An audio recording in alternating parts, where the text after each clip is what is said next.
What's up, ladies and gentlemen? Name code Dustin, and this is, there you go, attaboy, it's a football show. We're going to be talking NFL draft happened, so let's talk about some rookies. Dustin.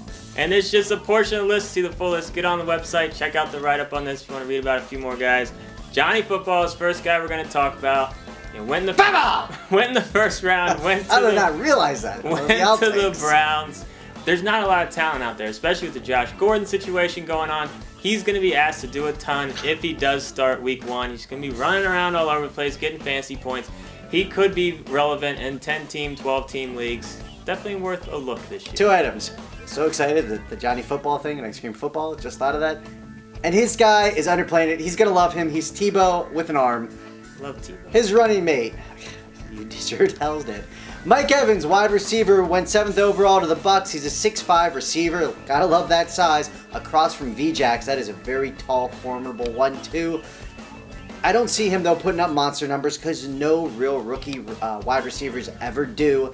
I think 800 yards, maybe 7-8 touchdowns, best out of him. So wide receiver 3-4 best in my humble opinion. Does have upside. Sammy Watkins, another rookie receiver we want to talk about.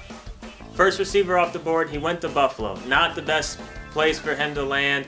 You know, EJ Manuel showed some flashes last year, but we're not really expecting him to, be throwing for over 4,000 yards anytime soon. So not going to be a ton of yards to go around out in Buffalo. Watkins could certainly be good a couple years.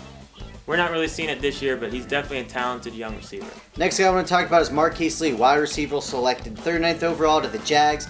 You know, they also took Bortles 3rd overall, so I can't really endorse a rookie quarterback, rookie wide receiver combo for fantasy goodness. But with that said, Jacksonville's terrible at football. Until otherwise noted, they are the worst team, god-awful, awful garbage team in the NFL. I know they didn't have the number 1 pick last year, but still, they're terrible.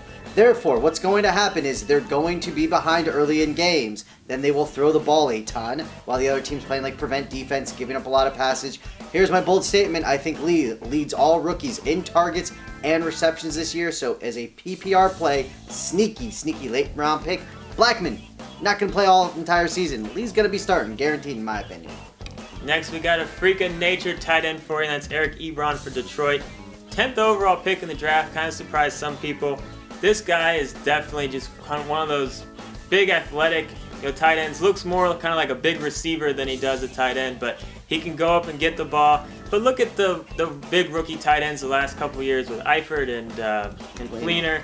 Those guys, it's just hard for rookie tight ends to have a huge fantasy impact, but this is definitely a guy you're going to want to look at. Keeper dynasty leagues if you're looking for a long-term tight end. And here's a receiver that really looks like a tight end. That's Kelvin Benjamin. Carolina Panthers took him. He's 6'5", 250 pounds. Hodor would be looking up to this guy. Who's Hodor? Not a clue. Of course Dustin doesn't know that. Pathetic. Alright, so what was that? He's a monster. Hodor, gigantic, big guy. Steve Smith is gone from Carolina. I think this guy has the potential to start. In theory, he should, but he's still raw. He's a very raw talent. I don't see him putting up monster numbers. I see the NFL game being maybe a little bit too quick for him at the beginning here. But keep an eye during training camp. If you see and hear the whispers he is going to start, Cam doesn't have many people to throw the ball to, so if it does, obviously he's going to be a big red zone threat for Newton. Who is Bridgewater? Just keep going. It's way too long to explain. Blake Bortles, next guy. One of the biggest surprises in the draft. First quarterback taken off the board. He's your more prototypical, bigger quarterback, pocket quarterback, NFL ready. He's probably going to get thrown right in there and not really in the best situation out there with Jacksonville. So, we're not really loving him, but he's certainly, could be a starting quarterback from week 1. So, you want to at least give him a look, see what he does in preseason. 2 QB leagues, on a bench, does decent. It's a name recognition, trade bait maybe. All right, we're finally going to talk about a running back because this is how long it took for an NFL team to actually care. So this is when we're going to care.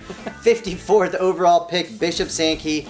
He's out there with the Tennessee Titans. Last season, 1,870 yards, caught 28 passes for 304 yards, had 21 total touchdowns. Clearly put up monster numbers. In Tennessee, Chris Johnson is gone. They actually helped the line a little bit. Out of all of the rookie running backs, he's pretty much the only one that I'm going to say you should be somewhat targeting and drafting in every standard league. 8-team, 10-team, 12-team, whatever league. I'm going to talk about one more person. That's Teddy Bridgewater. He had that terrible pro day, slipped in the draft. He went to Minnesota. There's a good chance, though, he does start early on in the year, if not week 1, but he just doesn't have enough Receiver weapons, I mean, Cordero Patterson, obviously you're excited about him, but it's still Peterson's job, so we're not really loving Bridgewater too much this year, but, you know, who knows? He could surprise us. Am I allowed to crumble my paper? Crumble your paper. Go ahead, first. Football! Check out, get on the forums if you want to start talking football. Name over here, throw your paper. Paper. It was actually decent. It looks like Bridgewater, but it was decent. Man, it did look like Bridgewater. I know I'm going to keep it if I hit it, I'm sure. Oh! Keep it! Please keep it, Dustin! Do not edit that. Nope. If you like what you saw, then check out some of our other videos and subscribe to our channel.